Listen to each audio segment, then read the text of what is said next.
playoffs started, Yeah. where they have the largest point deficit between them and any other team in NBA history. I think it's over 12 points. That's true. So do you feel like this game is a representative of like their actual true powers, or do you No, think that the Grizzlies we're just just play ass. trash? Yes. Okay. Because you're no matter how good you are, you shouldn't beat no team in the playoffs by 50. No matter if they're the 18th.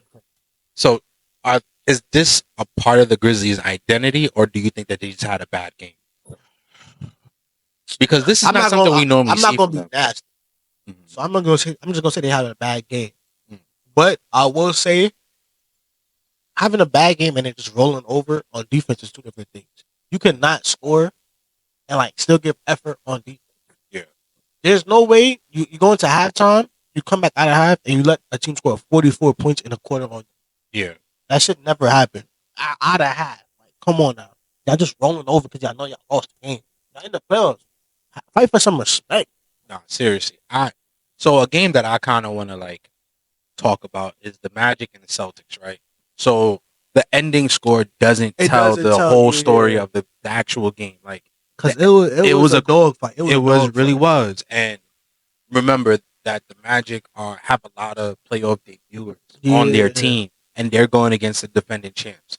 So a score like this is to be expected, right? So Orlando ended up with 86. Boston had a 103. You was gonna say something?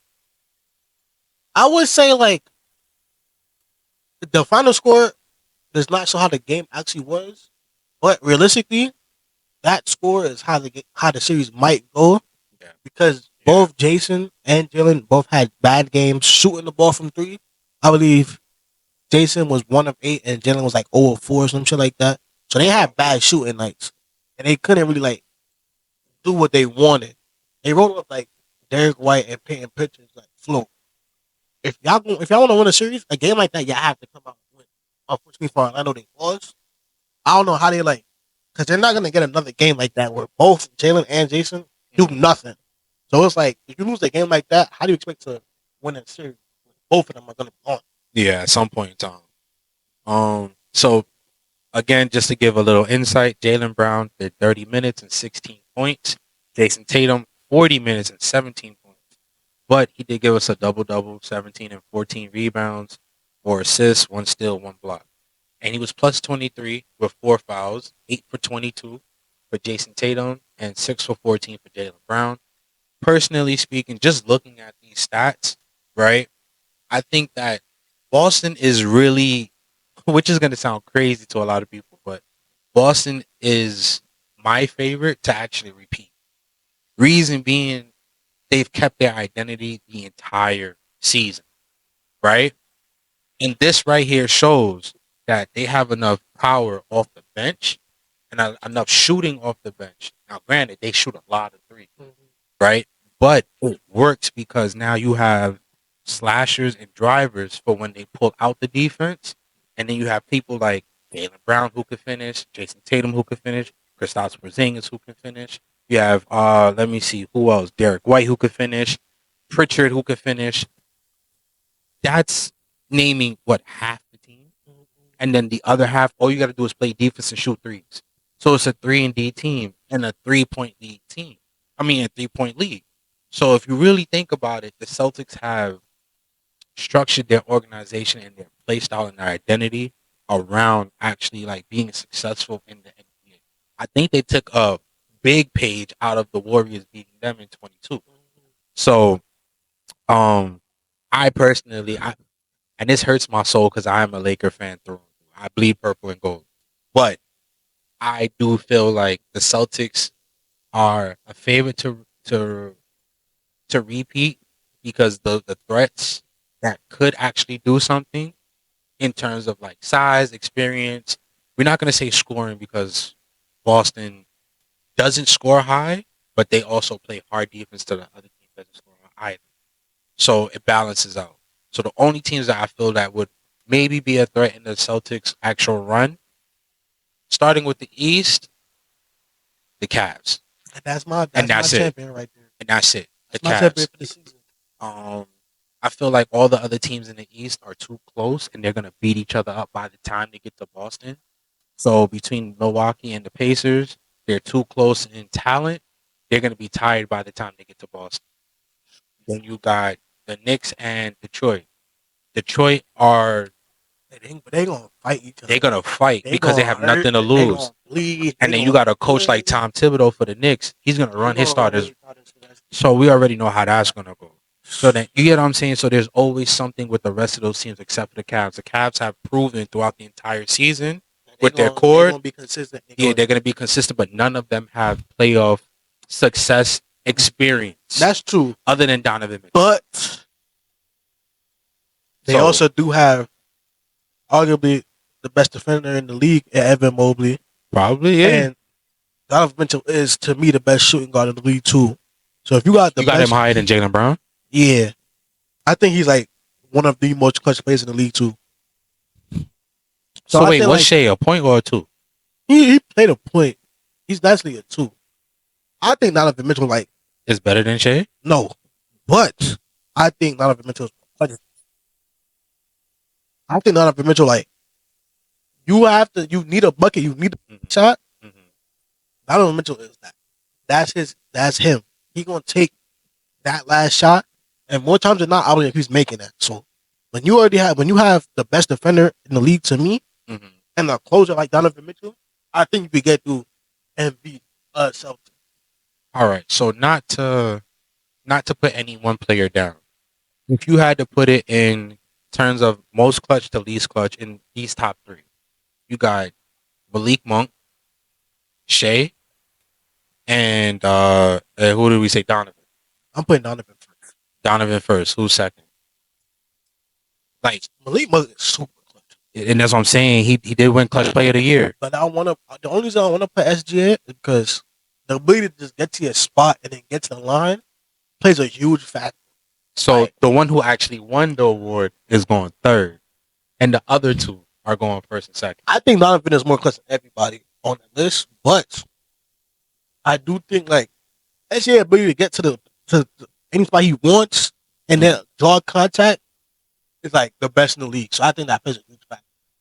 If you know he's getting the ball and it's a clutch moment, you cannot touch Shai. He knows how to get to the line. Yeah. And if you're not forcing any contact on him, you're still giving him a shot that he wants. I mean, don't they call him the free throw merchant? Yeah, now? Which is crazy because he do shoot a lot of free throws and he do flop his body around. But he a lot of niggas in the league MVP caliber MVP favorite. You know he shoots the least amount of free throws in the last decade. That's a crazy stat. He still do flop for free throws. He don't shoot as many as people say. Maybe it's because he's the only one really shooting free throws. It's just when he gets the line, something about it. But it's not the number is not that skewed. It's just the quality of the call is terrible. See, quality over quantity. Bro, it was a foul. I'm gonna use two examples. It was one time they was playing against Timberwolves and was playing defense on him and let him go. And Shai tried to jump into him and he missed and they still called him. Oh yeah, I think. And then another time they was playing against the Nuggets and Russ was playing defense but he was going to the left. Russ was coming and then Russ let him put his hand behind his back. And so he jumped back to the right and they called the foul. And it's Russ didn't put his hand on him. Russ had his hand behind his back, let him go. Yeah. He jumped back into him. And he searched for that foul. He gonna get the free throw. The number's not gonna be crazy, but the foul that he's gonna get is we looking at him come on. It's out of pocket. Yeah. So I think with that ability, you have to put him up there because it's you can't touch him. He can influence the refs. Yeah, you can't touch him, and then he can also get a shot that he wants. So it's a double-edged sword that you can't avoid. All right, that's a fair argument. Again, for the viewers, let us know who would you choose, who would you place in those three between Donovan Mitchell, SGA, and Malik Monk as your most clutch players for the year. But last but not least, I definitely want to touch base on the Warriors and Rockets game. So they won by 10. The Warriors won by 10. The score was 95-85. And that's what I want to take into account, right? The Warriors exerted so much energy and skill into this game, and the other side's best offensive player was bad. And you only won by 10. It's because the Warriors, unfortunately, they have the experience, but they also play to the kind of the speed and the level that these young teams want. We've seen it with when they played against Kings and went to 7, and when they played against the Grizzlies went to 7. It's like they have the experience to beat them, but these young teams is like Holding they out. don't care about the experience, and you can't play the game about the running and the pushing and shit like that because it's like that's not Shot. Unfortunately, you have to play the line of like I know the game. I'm more cerebral than you, so I'm gonna bait you. Yep. Y'all playing through the trap of they running, so we gotta run to keep up with them. Stop doing that. That's how y'all get into close battles with the Kings, the Grizzlies, stuff like that. And then in the same aspect, the next series y'all played, unfortunately, I think they beat them. Well, that one year that they beat the Grizzlies, they wanted to win the championship. But the years after, I think I went to them deep runs again. They ended up losing the next round because y'all was beat. Y'all went through these dog fights where y'all had to try y'all hardest to beat a team, and then the next series is waiting on you, and they recovered. Yeah. Like you can't go, Yeah. you can't play the young man's game. Yeah. Y'all 35, 36. Because y'all don't have the energy to punch a team out in 5 games. That. Yeah, not yet anymore. So, and personally speaking, I think I'm going to get a lot of heat for this, but I think this Houston squad is a better fit to beat this Warriors team rather than the James Harden squad versus that Warriors team. No, granted, but prior to that, remember when James Harden, I will never forget that time James Harden could have won the game, but he turned the ball over because Clay, Steph, and Dre triple teamed this nigga at half court. Yeah. And he turned the ball over. But that's also because like this is a different.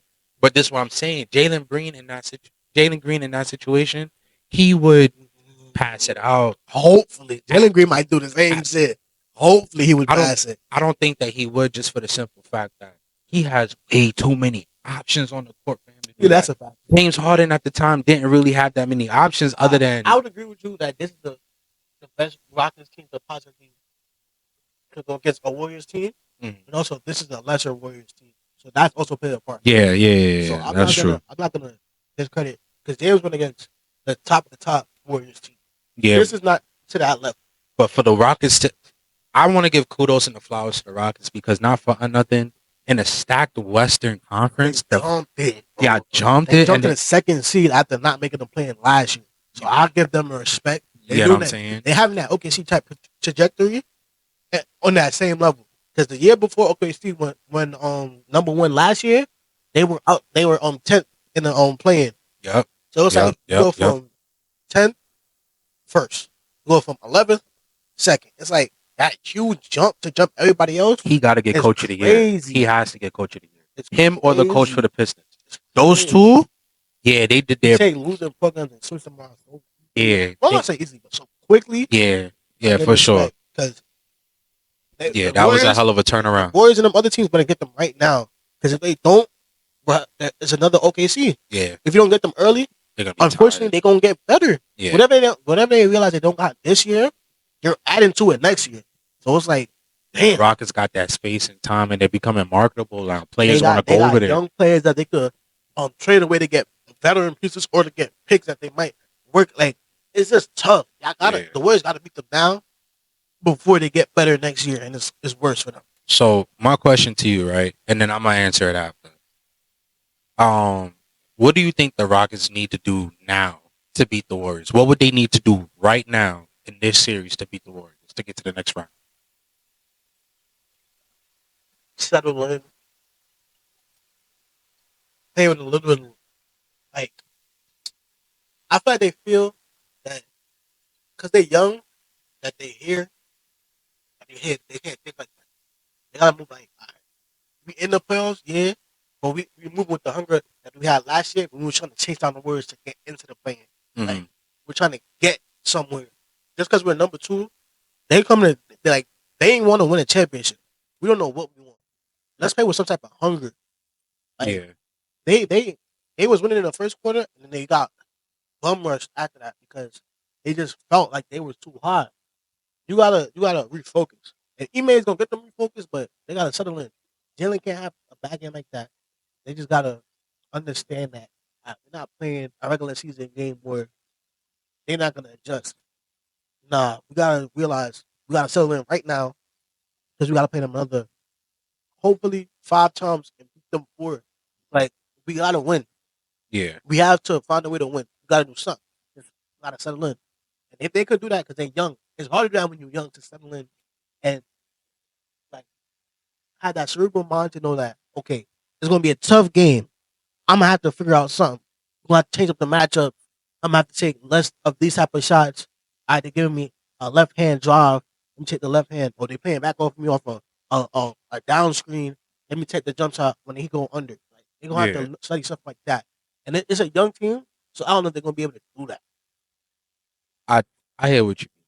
I think that yeah, they gotta definitely lock in because the experience is a hill that they have to climb over. But I think that the best way for the Rockets to get past this round, what I saw in the little clips of the game, because I watched like the highlights, right? They don't have an answer for Sagoon. They don't for sure. Jabari Smith, he needs to They get in. just He needs to get into the mix too. they're just like the Rockets are just bigger and athletic. Yeah, and you got Steven Adams, one of the most underrated They're just rebounders in the they're league. big. So They need to beat them up. I say that they need to play big and make Jimmy Butler beat you. It's gonna be hard, It's possible though. but if I'm them, I'm attacking Draymond. I, And the simple fact that I need Draymond to get out of body. I need him off to be mad. I need him to get out of body. see, all right, that works, but then again, you still have the problem with Steph, right? So the thing with the Warriors as to why they're able to be so good defensively is because they're playing 4 to 5, right? So what I mean by that is they're playing 4 people for 4 or 5 offenders.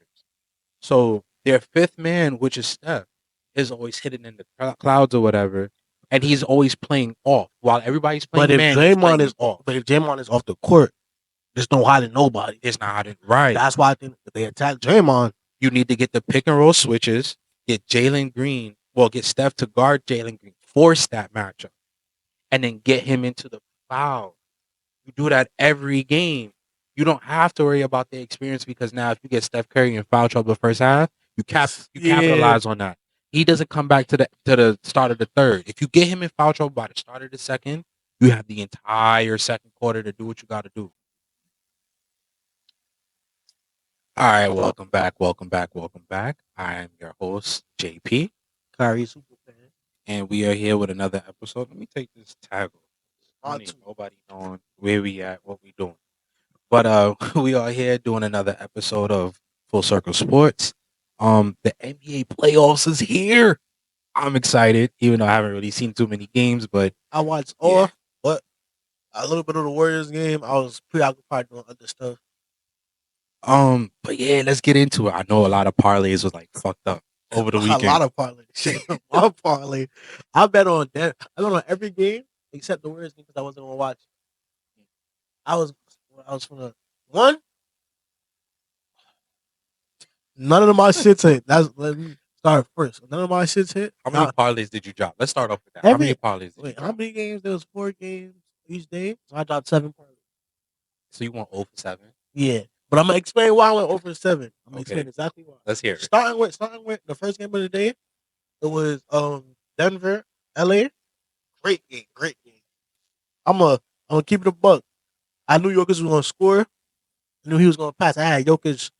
I think it was 27, 28. I think I had 10 boards, His 8 assists.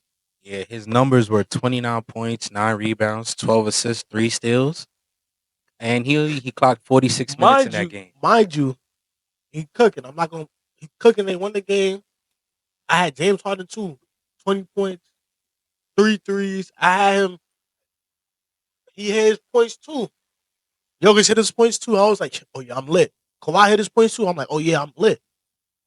I had Jokic for 10 boards, 8 assists. He gets 12 assists. I'm hit on the assists. My boy gets 9 rebounds. I need one more board. Don't get the board. I'm like, no way. And it went to overtime. I'm like, he gonna get 10 points. Oh, don't go to overtime. The parlay don't hit. We live and we learn. Oh, Michael Porter Jr. He was also on the layman. 2 threes. My boy logged in 24 minutes and got bench. That's neither here nor there. He banned on the list. He's banned on the parlay list from now on. I don't give a shit. He banned. You played. Your coach did not believe in you because you ain't playing no defense. He benched you for the rest of the game. You're banned off the list. That's that. Yeah, he's a bad bet. That's what it sounds like. He's a bad bet. He's banned on the delay list. Sure. And he chucks up shots. How you gonna chuck up shots? You don't even get the opportunity to chuck up shots because you're not playing no defense. He's banned off the list. But it was a good game. Mm. Russ came off the bench, get a quality minute. He had some Russ level plays negatively. But when it came down to it, my boy was a dog. Offensive rebounder, clutch 3-pointer in the corner, defense. Was that the one where he told Jokic, like, I told you so? I think so, yeah. Okay. But hey, cause last year when he was on the Clippers, that first round against Dallas, he was an ass. Logging in 2 points, zeros, tentacles, fouling out. But first game of 12 this year, my boy's locked. I'll get him that. They finally found a good place for him to fit in that organization. He's playing on the perfect person. Jokic is gonna always look for him to cut, and Russ is always gonna want to cut. And also, they're gonna leave him open for a wide open three. He's not shooting that bitch from Africa. He's gonna shoot it from the corner. Yeah, and that's the shortest three So on the court. he's getting the opportunity to excel in his limited role coming off the bench. I'm telling you, more than a lot of starters that played. Okay. Now we go to game 2, Bucks and Indiana. Yeah, talk to us about that. What were your takeaways from that game? Game, I don't care if you have to play on crutches. Get your ass on the court. Kyle Kuzma, my boy logged in 0 points. Okay, ass. How many minutes did he play? A lot. A lot. Yeah, I let think me it look was into that. 30. 30 minutes and you gave us a bagel, my boy? That's not all he gave. He's like 6'8", 6'9". My boy gave me 0 rebounds. Okay, you get 0.0 rebounds. Try to find another way to affect the game. Nah, you gave me 0 assists. All right, maybe get your hand on the ball, get a steal, get a block. 0 steals, 0 blocks. My boy went out there and put out a prime spectating number. He had the same amount of stats as me and him. And I was at work. And I don't know what he was doing, but we wasn't playing basketball, so I don't know. Maybe I could shoot up and I could get the same amount of money as Kyle Kuzma. Because ain't no way you getting paid to go in the playoffs and drop a goose. That's just me though. I don't know about nobody else. So real quick, looking at his stats, Kyle Kuzma logged in 22 minutes, no points, no rebounds, no assists, no steals, no blocks, negative 24 and a plus minus, no turnovers, so that's kind of good. 2 personal fouls, 0 for 5. So he at least tried, I guess. In 22 minutes, he took 5 shots and 2 free throws. Rebound. 6'8". Get a board. Yeah, at that point. Honestly speaking, I think Kyle Kuzma was just doing his cardio workout for that day. God damn. Giannis put up 36 and 12, shooting over 50%, doing everything he can. Shit, I know he was in that locker room talking in Greek, telling them niggas, hey, I don't perform like this, I'm out of here. I know the Nassas was up there. What? The Nassas was getting crazy with him. He was on that call. Hey, bro, come back. You wasn't playing much, but at least when you got 2 minutes, like you scored 2. This nigga had 22 minutes, scored nothing. Like, come on. Pacers, boy, Pacers. Hey. Everybody hitting shots, chilling. Stadium was bumping. Like, they was having fun. And Giannis couldn't do nothing, just try his best. And he couldn't do nothing with Dame. I don't care if you want crushes. I don't care if you want stilts. I don't care if you got boot. But suit up. See, my thing is that I think that Dame needs to use this playoff series to revitalize his image amongst other basketball players and like the fans, right? Like now, granted, his time in Portland was like astronomically like one of the best careers in Portland ever, right? Now you've left and you've gone to a new chapter. And you've kind of created like a super team in a sense with you, Giannis. Like the idea is to hopeful super team to where like you guys are the great 1-2 punch because you see what he did with Drew Holiday. Yeah. right? So they're trying to up it where they're going to give up defense for offense in the trade for Drew Holiday.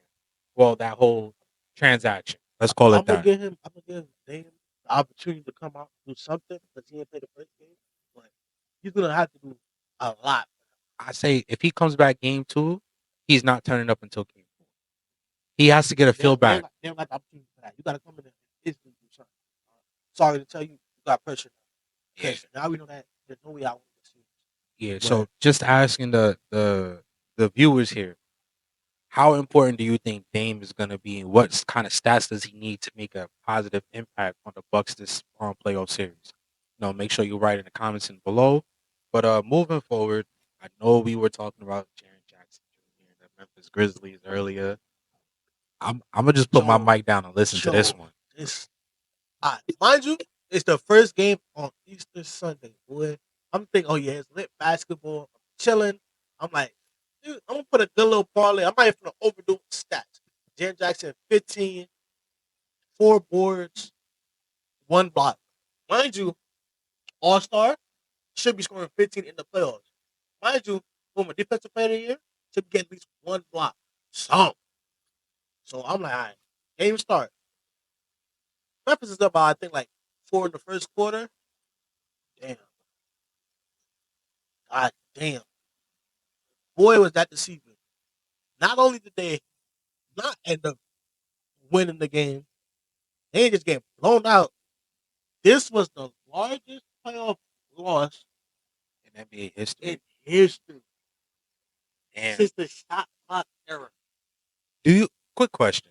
Do you think that stats like that actually demoralizes the player's career as it goes on? Like if this is the only time that this ever happens to the Memphis Grizzlies, right? I'm gonna remember because it's on my parlay sheet. But who knows if everybody else brings? You get what I'm If they saying? win this year, probably not. But they're gonna bring it up. Same way how like they always bring up how the Suns got um ball by 30 by Luka that Yeah, year for a yeah. closeout game. That's always gonna be in the Suns like So franchise no matter what. so This is always gonna be. so when it comes to like negative stats, right? Which one do you think like sticks out more? Negative stat lines in games during the playoff. I mean during the regular season, Sure in the playoffs in the because playoffs. they beat a lot more. Like I you can mean, have a goose. You can have a goose egg in the regular season. It's like you got like another 60 games to make that game not bad. And this, each game counts for something. right. So now, if each game counts for something, if I do trash, like if I pull a Kyle Kuzma, my first game, right, but game 2, I I hit like 40 points, You and still we and lost them game 1. Yeah, you bounce back, and we always gonna talk about the 40, but your average is you may have dropped 40, but you dropped 0. So your average is 20. yeah, that's a fact. So it was like, But I mean, that's but still it's good though. yeah, because you dropped 40, but you also dropped 0. So it's like your high is high, your low is like Rock bottom low, not even rock bottom. It's like underneath the subterranean. earth. Yeah, you dropped 0 in a playoff game. Mind you, Subterranean. I'm not even finished talking about Memphis. Memphis, I get you. I get you. You lawyers got blown out 50 more. I'm not saying I get you because that was embarrassing.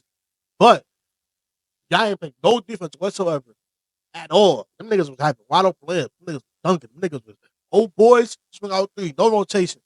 And the offense, Jared Jackson, you are butts.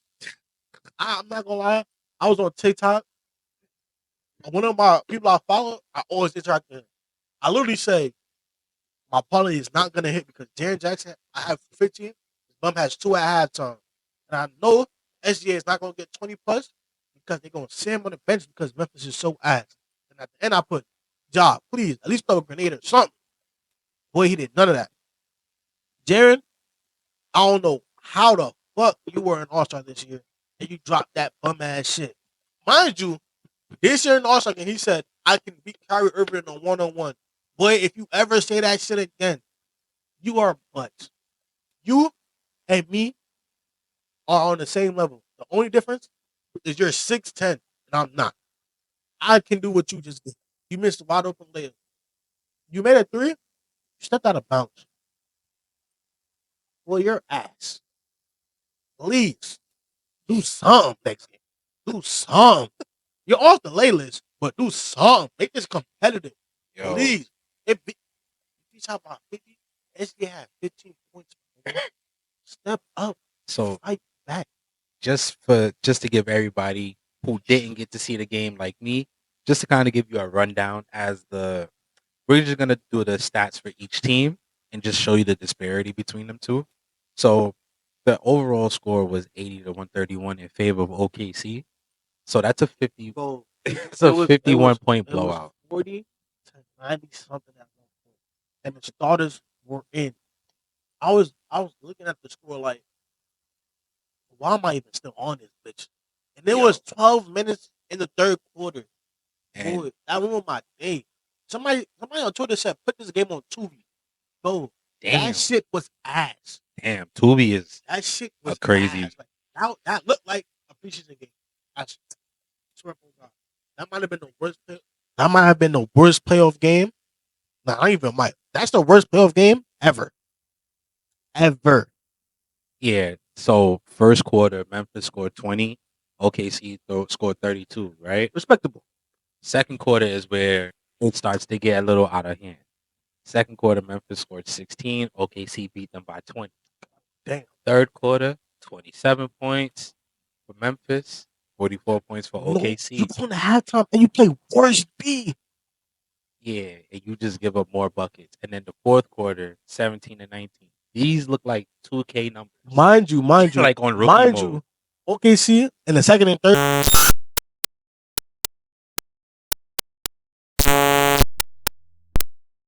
Scored 80. Memphis through 4 quarters had 86 points. No, they had 80 points. I'm lying.